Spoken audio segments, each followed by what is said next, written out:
Hi guys, BikerKaz here. Now today I very kindly have on loan from On Your Bike in Aylesbury this, I'm sure you will agree with me, rather gorgeous Kawasaki Z900. And you will also see here another Z900. Now this Z900 is my one. I've had it for 6 years now, bought it from new. My first ever vehicle that I've ever bought new. And I've love it, absolutely love it. I've done 32,000 miles on it. What I thought I'd do, as I had the opportunity of having both bikes, was to do a little comparison for you so you can see what, if any, difference there is between the two models. Now, you have to bear in mind that my one is the performance edition, and this is the standard edition, if you like. I've got to say, with the new one, I absolutely love the red frame and the red wheels. I think they're cracking together. Really nice combination. Not a garish red either, just a really nice red. Now I would tail tidy, that would be my first thing that I would change, but it's, you know, it's all new bikes, it's par for the course really. And of course the exhaust would be one of the first things I would change as well. A little disappointed to see that the new one hasn't got heated grips as standard or self-cancelling indicators.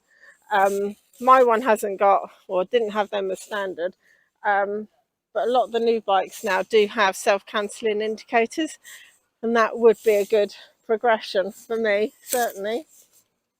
So this is 123 bhp, and the seat height is 820, which, you know, still fairly good, feet are fairly flat on the floor, nice riding position.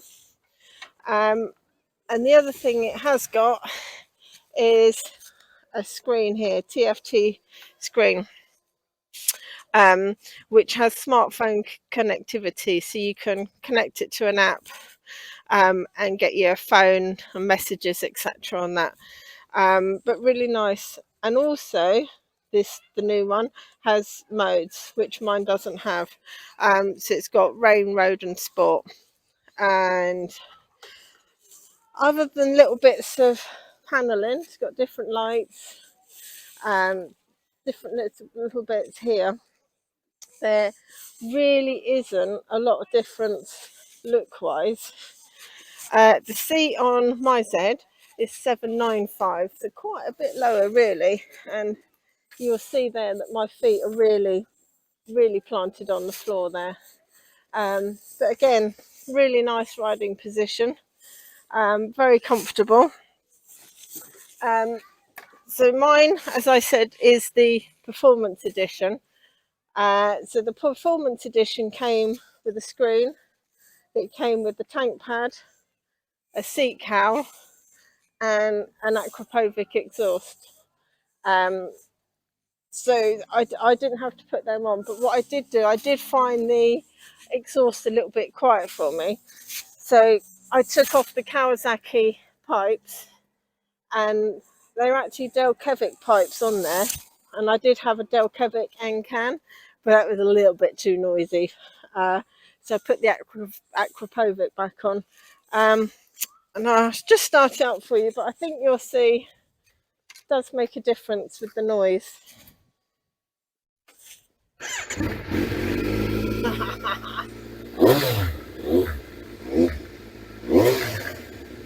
That's nice. Got a really nice note to it, because I also took the cat off it as well.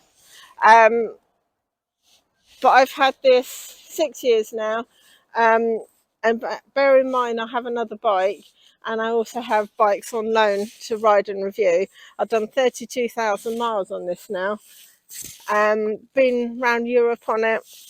You can literally ride it all day. It is so comfortable.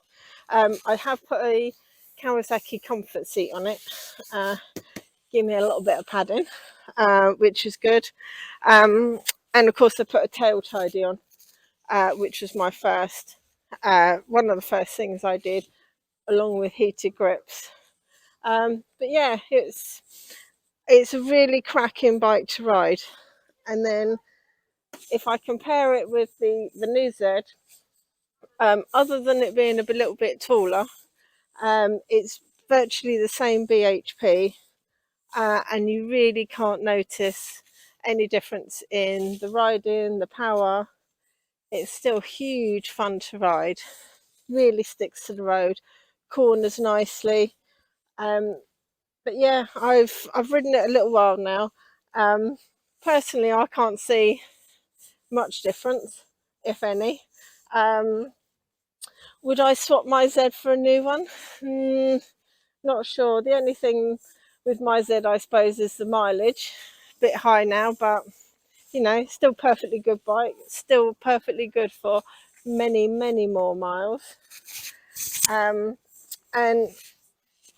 also the screen on here is probably a bit outdated, but absolutely fine. It says what you need to see, the fuel, temperature, the gear, rev counter, but it doesn't have any modes.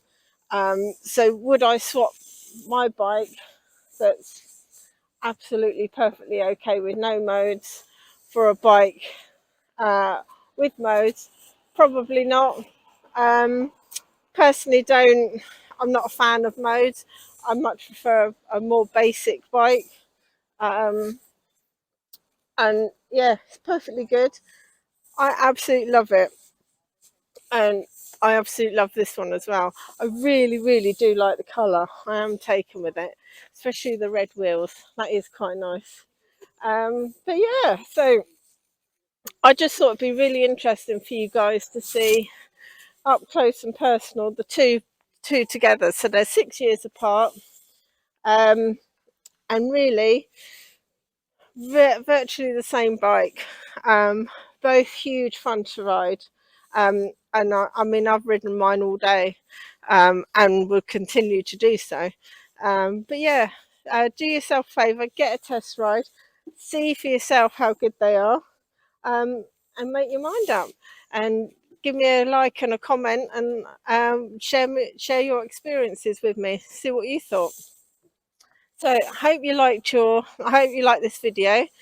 Thank you for joining me. Don't forget to subscribe to my channel. That would be really great, and it does support me, so thank you. So I'm going to drink my coffee because it's the middle of winter here and it's a little bit cold, and we're going to go for a ride. So I'll catch you guys soon. See ya.